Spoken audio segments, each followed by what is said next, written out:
আসসালামু আলাইকুম। Video starting দেখে অলরেডি বুঝে গেছেন আজকে হলো গিয়ে সুভার জন্মদিন।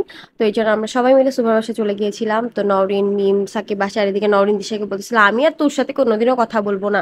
আর এদিকে এই তো আমার লাভটাকে অনেক কাহিল লাগতেছিল। এরপর প্রীতম আমার জন্য একটা গিফট আনে, আমি ওইটারই আনবক্স করতেছিলাম।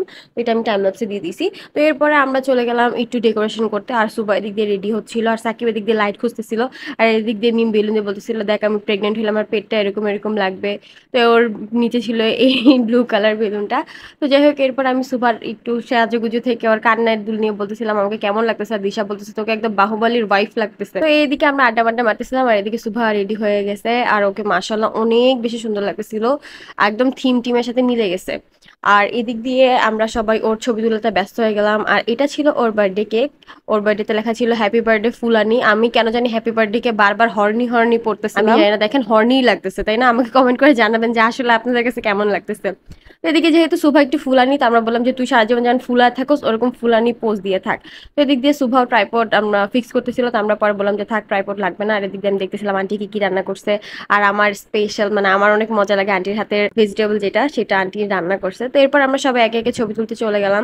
তো সবাই একটু একটু করে ছবি তোলার পরে ওরও একটা সিঙ্গেল ছবি, আমরা গ্রুপ ছবি তুললাম। তোলার পরে আমরা একটা আপা আপা পোজ নিতেছিলাম যে আমরা সবাই মিলে একটা ছবি তুলবো, যে আমরা ওই যে থাকে না বড় ভাই টাইপের, যে বড় আপা মানে যে ছাত্রলীগের যেটা আর কি সেটাই।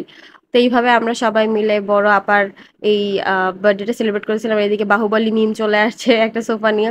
তো এদিকে আমরা কেক কাটিং এ মেইনলি বসবো। আর ভাই সেদিন নওরিনকে মাশাআল্লাহ এত সুন্দর লাগতেছিল, মানে কি বলবো, আমি ভিডিওটা এর জন্যই দিছি যে নওরিনকে অনেক বেশি সুন্দর লাগতেছে তাই। তারপর আমরা সবাই খাওয়া দাওয়াতে চলে গেলাম, কেক কাটার আর কোনো ভিডিও করিনি যেহেতু আমরা পরে কেক খাইছি। তো এরপরে এই তো আমরা খাওয়া দাওয়াতে চলে গেলাম। আন্টি সবার পছন্দ মতো একটু একটু করে সব জিনিস রান্না করছে, আর আমার ভেজিটেবলটা তো অনেক বেশি ফেভারিট, সেটা সবাই জানেন। তো এদিকে দেখেন আমি খাওয়া দাওয়া শেষ করে বসে আছি, আর দেখেন দিশার খাওয়া শেষ হইতেছে না, মানে খাইতেই আছে। তো এরপরে সুভা চলে আসছে ওর বার্থডে গিফট আনবক্সিং এ। তো এদিকে ওর জন্য অনেক সুন্দর সুন্দর কিছু গিফট নিয়ে আসছে, হ্যান্ডমেড গিফট নিয়ে আসছে। এদিক দিয়ে আমরা গিফট গুলো দেখতেছিলাম একটু কাছ থেকে, যে গিফট গুলো কোনটা বেশি সুন্দর। আমার কাছে এই বইটাই বেশি ভালো লাগছে। তো এরপরে আমরা একটু লাল পানি প্রিপেয়ার করব। তো এখানে আমরা সবাই 2টা করে ড্রিঙ্কস নিয়ে আসি। তো সব ড্রিঙ্কস একসাথে মিলে বরফে মিলে মকটেল ককটেল যেটা বলেন সেটাই বানাইছি। এখানে খারাপ কিছু নেই, সবই সফট ড্রিঙ্ক ছিল। তো এরপরে সবাই মিলে আমরা বানালাম, খাইলাম। এটা অনেক বেশি মজা লাগছে আমার কাছে। দিশা নরেনের কাছে একটু সো লাগছে, মানে ওরা যেহেতু ফার্স্ট টাইম খাইছে, বাট আমরা এর আগেও এগুলো ট্রাই করছি, তো আমাদের কাছে মজাই লাগছে। আর আমাদের এটা নিয়ে একটা স্কুলের ঘটনাও আছে, যারা আমাদের স্কুল ফ্রেন্ড আছে ওরা খুব ভালো করে জানে কোন ধরনের ঘটনা।